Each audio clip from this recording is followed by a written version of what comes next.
Halo semuanya, selamat datang kembali di channel aku Ajeng Septin. Baik, di video kali ini aku mau membahas tentang PTN-PTN yang sebaiknya tidak kalian tempatkan pada pilihan kedua saat melakukan pendaftaran SNBP tahun 2024. Untuk alasannya kenapa dan juga PTN mana aja, silahkan langsung saja simak penjelasan yang berikut ini. Perlu kalian ketahui bahwasannya Dijendikti sudah merilis klasterisasi perguruan tinggi di Indonesia dalam 4 klaster, yaitu klaster Mandiri, Utama, Madya, dan juga Pratama. Klasterisasi tersebut didasarkan dari hasil olahan data kinerja perguruan tinggi berbasis Sinta dalam periode 2020 sampai 2022, sehingga bisa dijadikan sebagai salah satu aspek yang teman-teman pertimbangkan dalam mengurutkan pilihan perguruan tinggi berdasarkan klasterisasinya. Perlu diketahui juga bahwasanya urutan perguruan tinggi pada setiap klasternya itu diurutkan berdasarkan abjad. Jadi yang perlu ditekankan di sini adalah klasternya saja. Urutannya berdasarkan abjad. Aku saranin teman-teman yang milih 2 perguruan tinggi di klaster yang berbeda, perlu memperhatikan klaster perguruan tingginya tersebut. Usahakan klaster perguruan tinggi yang ditempatkan pada pilihan 2 tidak lebih tinggi dari yang di pilihan 1, atau diurutkan berdasarkan klaster tertingginya. Seperti contoh ada seorang peserta SNBP misalnya mau pilih UNY dan juga Untidar. Coba lihat klasternya, UNY ada di klaster Mandiri, Untidar ada di klaster Utama.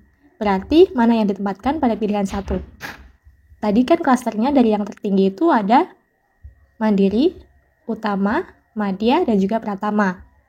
Berarti mana yang ditempatkan pada pilihan 1? Ya, betul sekali.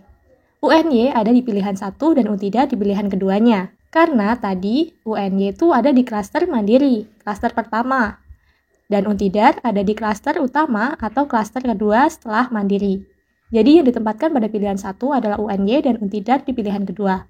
Tapi semisal keduanya itu di klaster yang sama, bisa dilihat berdasarkan akreditasi program studinya.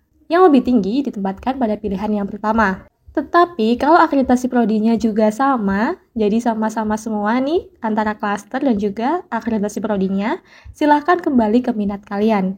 Kalian lebih condong minat ke yang mana? Atau kalau misalkan masih bingung, kalian juga boleh pertimbangkan peringkat universitas berdasarkan peringkat dunianya. Atau peringkat perguruan tinggi di se-Indonesia aja gitu, dari lembaga survei lain. Karena urutan setiap klasterisasi itu berdasarkan abjad. Jadi yang diurutkan dari yang terbaik, klasterisasinya saja. Tetapi dalam setiap klasterisasi untuk pengurutan perguruan tingginya itu berdasarkan abjad.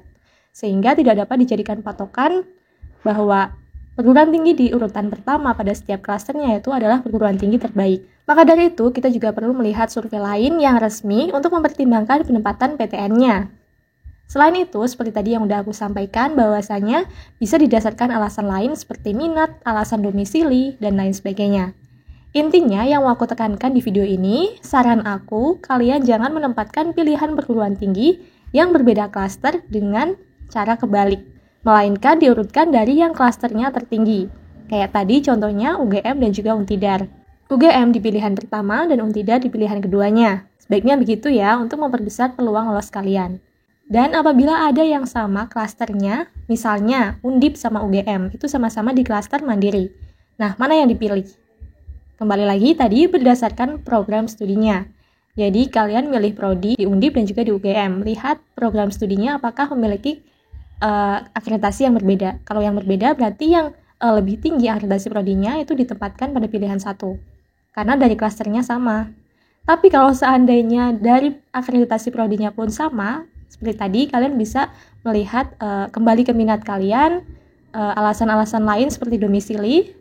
Kemudian kalian juga bisa mempertimbangkan berdasarkan peringkat dari survei lembaga survei lain. Alasannya kenapa yang klasternya lebih tinggi itu ditempatkan ke yang pertama, karena kalau semakin tinggi klaster perguruan tingginya, semakin terkenal sehingga nilai pendaftarnya juga semakin bervariasi bahkan lebih tinggi.